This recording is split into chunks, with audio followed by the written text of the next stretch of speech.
warahmatullahi wabarakatuh. Selamat sore semuanya. Selamat bertemu kembali bersama saya untuk yang kesekian kalinya dalam kegiatan fasilitasi pemahaman konsep dari prinsip pembelajar assessment, yang mana pada kesempatan hari ini sudah ada Bapak kita yang ganteng yang minta ampun ini, yaitu Bapak kita dari yang punya wilayah Cianjur. Inilah Bapak Rahmat Sobandi yang akan mempresentasikan prinsip-prinsip daripada assessment. Selamat datang juga saya ucapkan kepada yang punya Bojonggede Ibu Nurul, dan yang punya kawasan Cilengsi Bapak Rio Ardi. Selamat menyaksikan, menyimak, nanti kita sama-sama untuk berdiskusi. Silakan Pak Rahmat untuk menyampaikan presentasinya. Oke, terima kasih Pak Basuki, dan saya akan coba untuk menampilkan dulu presentasi saya.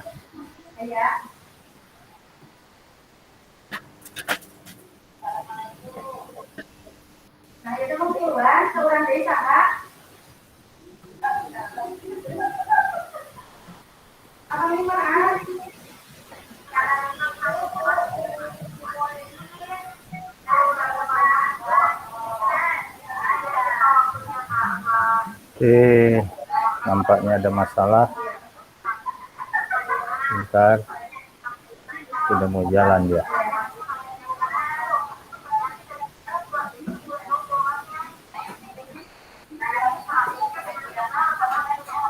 Oke. Bismillahirrahmanirrahim. Sudah tampakkah, Bapak Ibu? Oke, sudah. Sudah, Pak. Oke, Assalamualaikum warahmatullahi wabarakatuh. Waalaikumsalam. Selamat sore semuanya. Saya si ganteng kalem akan mencoba menyampaikan paparan untuk Bapak Ibu, dan mudah-mudahan ini bisa dimengerti. Pertama-tama saya ucapkan terima kasih kepada Pak Basuki Rahmat yang telah memberikan kesempatan, dan saya ucapkan juga mudah-mudahan kita semua senantiasa diberikan kesehatan. Amin ya rabbal alamin. Amin.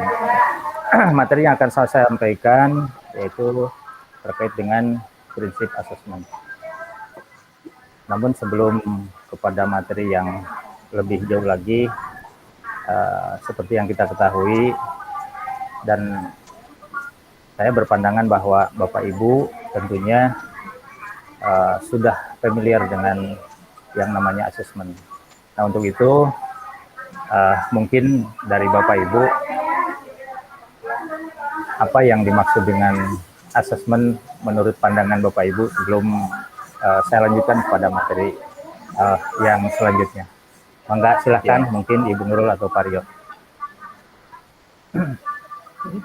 Ya, silakan Pak Rio untuk menyampaikan pandangannya tentang asesmen.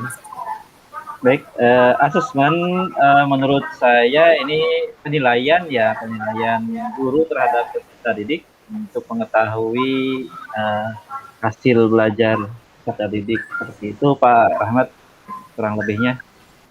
Oke, terima kasih Pak Rio telah memberikan pandangannya atau pendapatnya. Mungkin Bu Nurul mau menambahkan? Mungkin bisa saya tambahkan ya dari jawaban Pak Rio. Asesmen adalah yang sudah kita lakukan ya nih Pak ya di sekolah. Asesmen merupakan penilaian yang dilakukan oleh seorang guru ya di dalam kelas, yang berdasarkan kita lihat tidak hanya berdasarkan kritik saja, tapi kita lihat dari karakteristiknya atau belakangannya, sehingga apa yang dinilai oleh guru itu sesuai dengan ada seperti itu. Jadi guru harus paham sekali, karena mengetahui karakteristik itu harus betul-betul dipahami. Seperti itu. Oke, terima kasih Ibu Nurul dan Pak Rio. Berarti kalau saya lihat, berarti Bapak Ibu paling tidak sudah memahami dan familiar dengan asesmen. Nah, jadi betul asesmen itu secara sederhananya mungkin bisa dikatakan penilaian. walaupun penilaian itu merupakan bagian daripada asesmen sebetulnya. Karena asesmen sendiri itu adalah proses atau rangkaian kegiatan yang nantinya untuk menghasilkan suatu hasil penilaian, baik itu akan digunakan selama proses pembelajaran maupun digunakan untuk sebagai istilahnya tolak ukur pada awal pembelajaran. Baik Bapak Ibu, pada asesmen ini kita jangan lupa segala sesuatu pasti ada rambu-rambunya, termasuk asesmen. Pada asesmen terdapat 5 prinsip asesmen yang harus kita pahami dan kita betul-betul senantiasa memperhatikan dan apalagi kita sebagai seorang leader, sebagai orang manajer, kepada anak buah kita ataupun guru-guru kita harus betul-betul kita memonitor apakah asesmen yang dilakukan itu sesuai dengan rambu-rambu atau tidak. Jadi ada 5 prinsip asesmen. Yang pertama adalah pembelajaran dirancang dengan mempertimbangkan tingkat pencapaian peserta didik saat ini, sesuai dengan kebutuhan belajar serta mencerminkan karakter dan perkembangan mereka. Nah, jadi pada saat membuat asesmen atau menyusun asesmen itu ada hal atau banyak hal yang harus dipertimbangkan, termasuk tingkat pencapaian peserta didik pada saat itu, pada saat kita akan melaksanakan asesmen. Kemudian yang kedua, pembelajaran dirancang dan dilaksanakan untuk membangun kapasitas belajar peserta didik dan kapasitas mereka untuk menjadi pembelajar sepanjang hayat, mendorong pengembangan kapasitas belajar. Nah, jadi karena asesmen itu bagian dari proses pembelajaran dan hal yang tidak bisa dipisahkan, maka rangkaian itu harus mempertimbangkan supaya peserta didik itu bisa menjadi pembelajar sepanjang hayat. Artinya terus ada motivasi untuk belajar, berkarya, dan keingintahuan. Dan itu perlu didorong melalui asesmen. Kemudian yang ketiga, kegiatan belajar mendukung perkembangan kognitif dan karakter peserta didik secara berkelanjutan dan holistik. Nah, ini juga sama prinsip yang ketiga, bahwa asesmen itu juga harus mendukung perkembangan kognitif dan karakter peserta didik. Jadi harus banyak hal yang dipertimbangkan sehingga asesmen itu betul-betul menjadi informasi yang untuk ditindaklanjuti ke depan.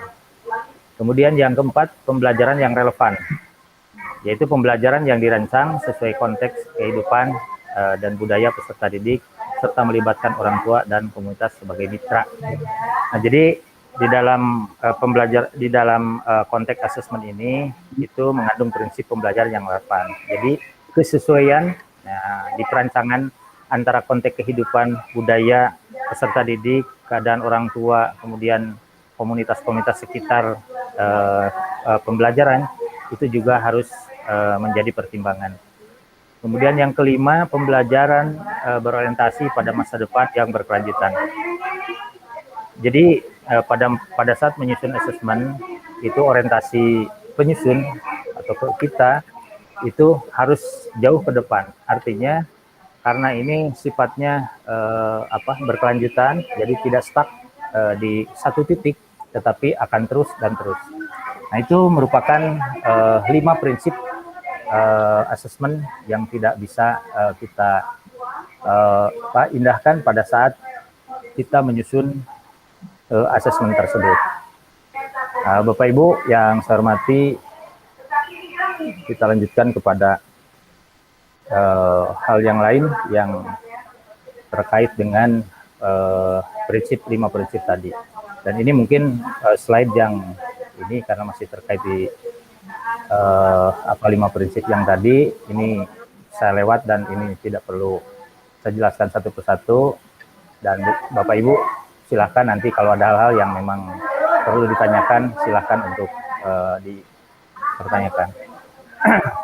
Dan untuk Baik, terima kasih Pak Rahmat atas paparannya yang cukup panjang kali lebar kalau dikalikan jadi luas ya, seperti itu.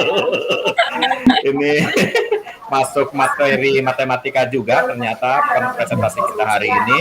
Baik Bu Nurul dan Pak Rio, jika ada hal-hal yang ingin ditanyakan, ingin diperjelas kembali, waktu kami persilakan. Mangga. Jadi saya deh Ya, Pak. silakan Bu Nurul. Oke, silakan Bu Nurul. Terima kasih kepada Bapak moderator. Sebenarnya di kejadian kita sehari-hari ya di lapangan, saya ingin bertanya nih ke narasumber. Ya, silakan Bu Nurul. Sekarang ini kan kadang-kadang orang tua itu hanya berharap nilai itu dari kognitif saja ya. Ya, Jadi hasil yang diharapkan hanya kognitif saja.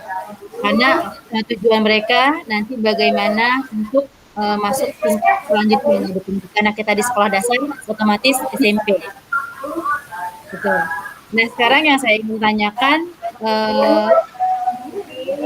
apa sih yang harus kita lakukan sebagai seorang pendidik nih untuk bekerja sama dengan orang tua bahwa hasil itu tidak hanya dari kognitifnya saja.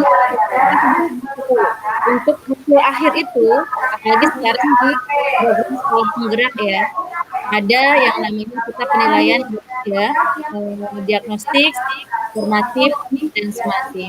Mungkin itu nanti bisa kita inikan ke orang tua. Bagaimana itu Pak Rahmat? Oke, udah bisa saya tangkap ya. Jadi intinya prinsip di bagian manakah yang bahwa penilaian itu tidak melulu hanya kognitif. Begitu mungkin Pak Rahmat secara singkatnya. Mangga silakan Pak Rahmat untuk dijelaskan atau dipandu. Oke, terima kasih pertanyaan yang cukup bagus sekali dari Ibu Nurul. Jadi tadi kalau disimpulkan, maaf ya, doubling jadinya begitu kedengaran. Pada prinsip 5 prinsip asesmen ada di poin 4 itu dikatakan bahwa asesmen sebaiknya meliputi berbagai tugas, instrumen, teknik, kemudian juga tujuan pembelajaran yang ditargetkan. Nah, kemudian di situ bahwa si guru sebagai pelaksana dalam asesmen atau penyusun asesmen itu tidak hanya melakukan satu jalur kalau dibilang jalur itu, atau satu arah atau satu langkah. Jadi harus dari berbagai. Artinya karena di dalamnya ada beberapa unsur yang harus di asesmen, termasuk tadi kognitif, ya, afektifnya juga, kemudian psikomotornya juga. Nah, ya, jadi 3 ranah itu harus juga di asesmen. Karena kita tidak bisa menentukan satu perkembangan anak hanya dari satu sisi. Jadi 3-tiganya harus kita ukur, walaupun nanti pada saat penyampaian informasi itu juga dipilah. Ini dari sisi kognitifnya, ini dari sisi afektifnya, dan ini dari sisi keterampilannya. Mungkin seperti itu Bu Nurul. Ya. Terima kasih Pak Rahmat. Ya, mungkin yang lainnya Pak Rio, mungkin ada yang perlu ditanyakan atau ditambahkan, silahkan. Baik, kalau dari slide saya lihat nih yang di poin 3 bahwa asesmen itu dirancang secara adil dan valid ya. Nah ini cara merancang yang adil, yang berkeadilan itu seperti apa ya? Kemudian valid itu bagaimana? Maksud dari valid itu. Terima kasih. Oke, terima kasih. Silakan Pak Rahmat. Saya pikir tidak perlu diulangi lagi, sudah jelas banget ya pertanyaannya, valid dan berkeadilan itu. Ya, oke, terima kasih. Jadi pada prinsip yang ketiga itu asesmen dirancang secara adil. Artinya pada saat rancangan asesmen ini itu harus mempertimbangkan dan melihat karakteristik siswa.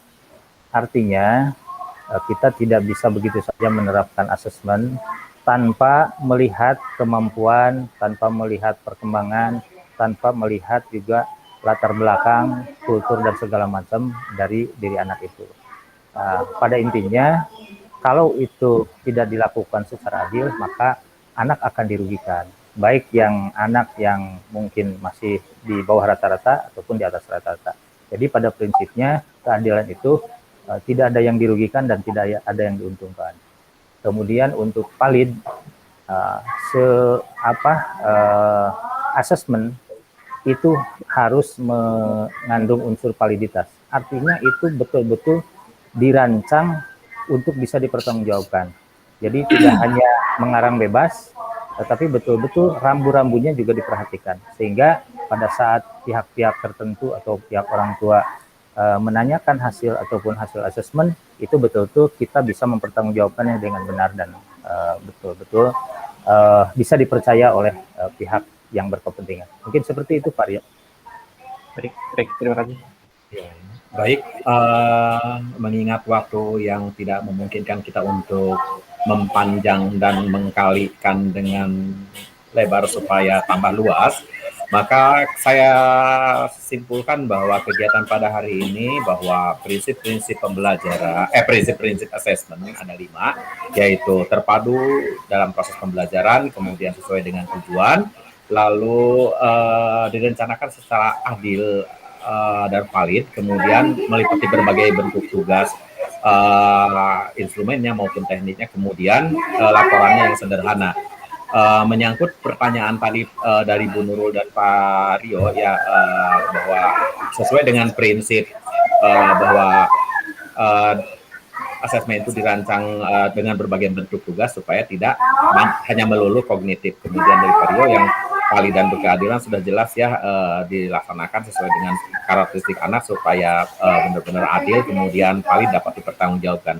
Terakhir mungkin Pak Rahmat bisa menyampaikan pesan-pesannya atau review terakhir dari pembicara. Mungkin dari rangkaian tadi kita presentasi ini serta ada diskusi walaupun tidak begitu panjang, pada intinya segala sesuatu itu tetap ada rambu-rambunya, ada aturan-aturan mainnya termasuk pada asesmen. Jangan lupa 5 prinsip asesmen, komponen-komponen asesmen itu mungkin. Ya, terima kasih Pak Rahmat, terima kasih Bu Nurul, terima kasih Pak Rio. Kita tutup saja mengucapkan hamdalah, alhamdulillahirabbil alamin. Akhir kata, billahi taufiq wal hidayah. Wassalamualaikum warahmatullahi wabarakatuh. Waalaikumsalam Waalaikumsalam warahmatullahi wabarakatuh.